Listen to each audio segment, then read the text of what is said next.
Okay, where we left off there at the end was that we were talking about how they had the rebellion over the Corn Laws in Europe, and they had the Battle of Peterloo, but they had no massive revolution there. All right, moving on.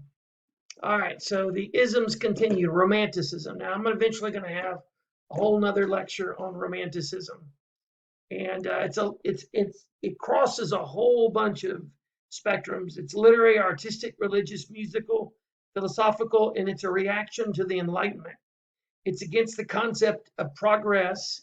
It's basically rebellion against the Industrial Revolution. It focuses on nature. It's actually rebellion against reason as well. It valued nature, religion, childhood, and innocence, emotion, intuition, romantic love, nostalgia. It's unique, it's individual, it's nationalistic, and it believed in the power of nature. That's a big deal. And as I've told you before, that was the essay my daughter got. And let me see if I can move this here down. Here are some of the names associated with it. Blake Shelley, that wrote Frankenstein, example of Romanticism. Wordsworth and Samuel Taylor Coleridge. Socialism, and socialism is basically a reaction to industrialization as well. Basically, because people had moved to the cities because of the let me see, what is it called? It's called the enclosure movement. It's kind of rough trying to have to go so faster in these lectures I'm doing. And unregulated industrial capitalism. The rich were getting rich, the richer, the poor were getting poor. There was mismanagement, low wages. There was a lot of suffering going on. And so now we have this idea of the utopian socialist. And this is where you had your socialistic project. And we learned a little bit about these guys. When I do the sub-lecture on socialism, the next few weeks, I'll go into all of them individually. Owen, Fourier, Saint-Simon, Bloch. And then, of course, comes Karl Marx himself, who, remember, his famous book is the Communist Manifesto, which came out in 1848. I'm not going to do the whole thing again, but remember, he said the society went from feudalism into capitalism, then eventually would go into socialism, and maybe after 1,000 years it would go into communism. And it's inevitable there's going to be a revolution. And he ended his book with Workers of the World Unite. Okay, and eventually we would get to communism. Now we never did, but a lot of these socialist parties like Lenin use the word communism, which is why there's so much confusion over this. These guys believe that eventually socialism will be replaced by communism, but in the meantime, they're using that word communism, and they're having communist parties. When, if you understand the concept of what Marx said, by the time you get to this time period of communism, there won't be any need for parties. Everyone will automatically do what they're supposed to do. It will be heaven on earth. Anyway, moving on. There's the Crimean War. This is sometime in the 1850s. The Ottomans were in decline. And remember, this was over a religious thing. There was a conflict between the Russians and the French over these holy shrines in the Holy Land. But it was basically an excuse. And the Russians were going to jump on the Ottomans because they wanted to take their land away. So the British and the French, not wanting the Russians, make sure you understand the reasons behind this, because this could be a good SAQ question. The Russians and the British and the French jumped in on the Ottoman side. This is, as you see here, pure balance of power. Austria and Prussia stayed neutral. It was modern conflict. You heard me say that earlier. There were cannons, there were ditches dug like trench warfare, and it was poorly planned and communicated. The most famous nurse probably in world history was there. That is Florence Nightingale. And of course, I told you about the Charge of the Light Brigade by Alfred Lord Tennyson. Into the Valley of Death rode the 600, about the British cavalry unit that went there and was massacred. Moving on.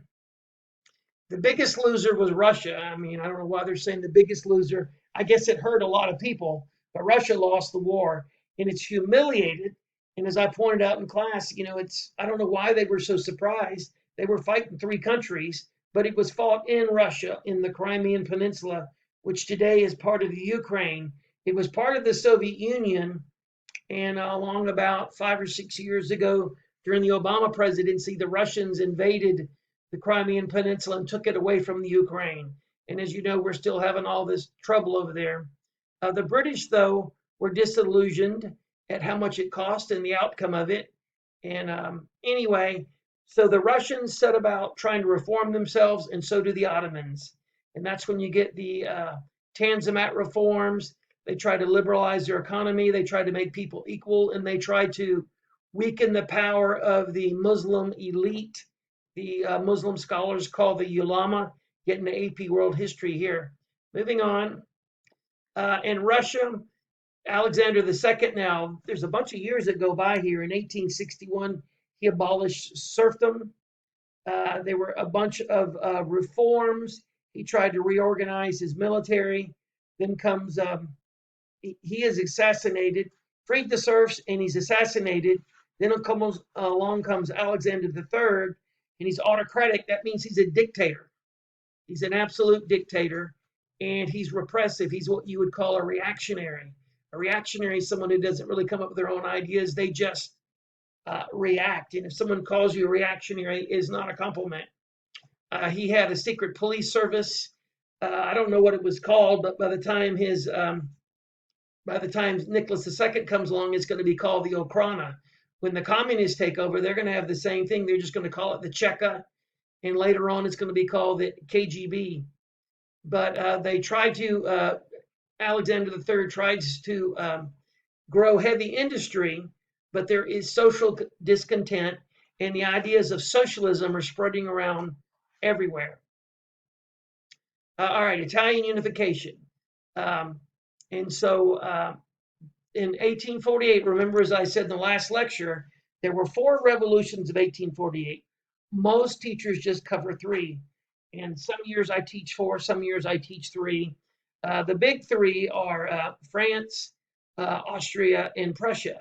But there's also one down there in Italy, I guess a smaller one, but it, like the other ones, does not succeed.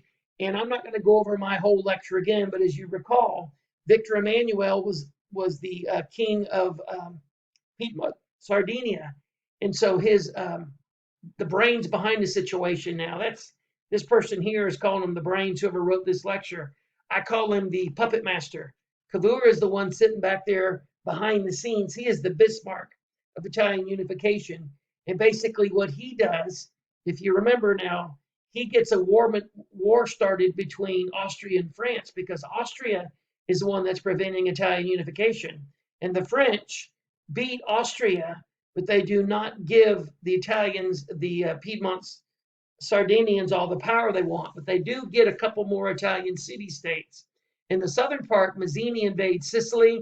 Remember, his group is called the Red Shirts. And eventually these guys, the ones in the north and the ones in the south, ally together.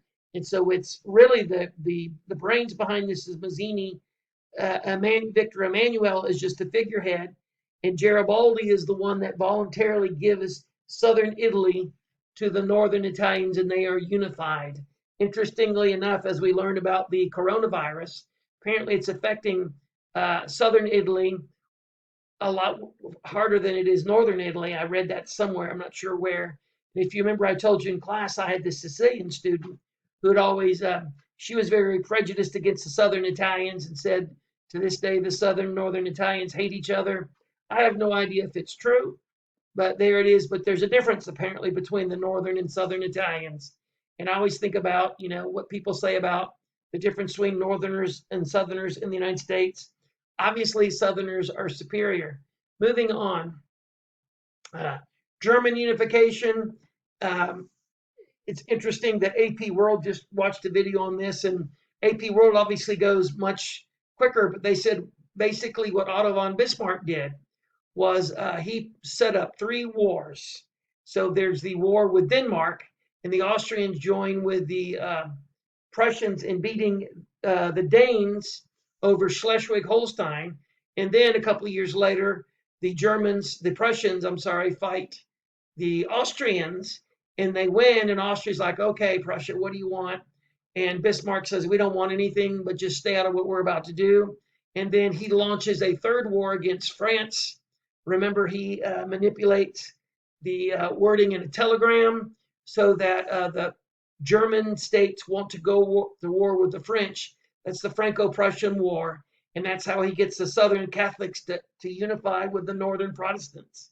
He is known as the Iron Chancellor because he made that speech at one point where he said the great problems of today will not be settled with diplomacy, but with blood and iron, and he's forever known as the Iron Chancellor. Remember, he was the DBQ a couple of years ago. It was actually a pretty hard DBQ.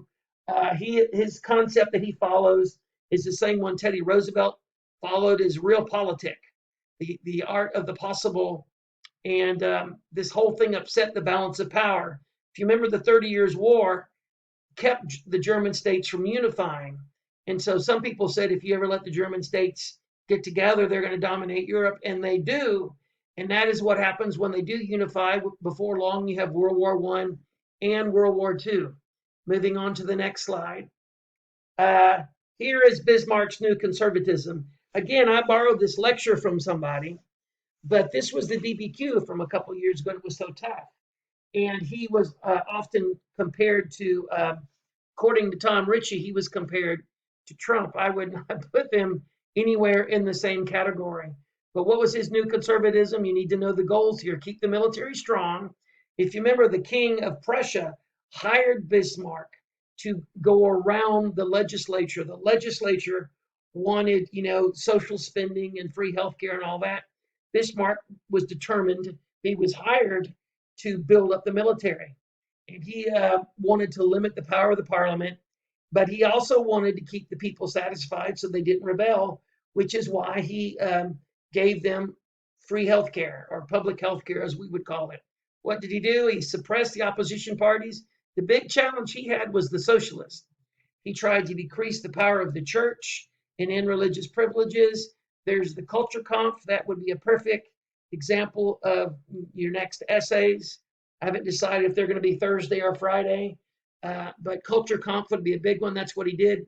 He banned the SDP. That's the Social Democrats. Then he enacted their social welfare programs, kind of like if you can't, instead of saying if you can't beat them, join them, he beat them, then he joined their policy. And he's really pretty brilliant. If I was teaching American history, I would compare him. Now, I'm not calling this guy a murderer, someone who's willing to start a war, but I would compare what he did here to what Bill Clinton did with triangulation. Bill Clinton is a Democrat, and he passed welfare reform, which was a Republican idea. He passed a Republican idea of welfare reform. Then he took credit for it when it was really their idea. Bismarck is like that as well. They're opportunistic politicians, very, very smart. And let me see what's on the next slide. We're going to go ahead and pause with this one so I can upload this to YouTube.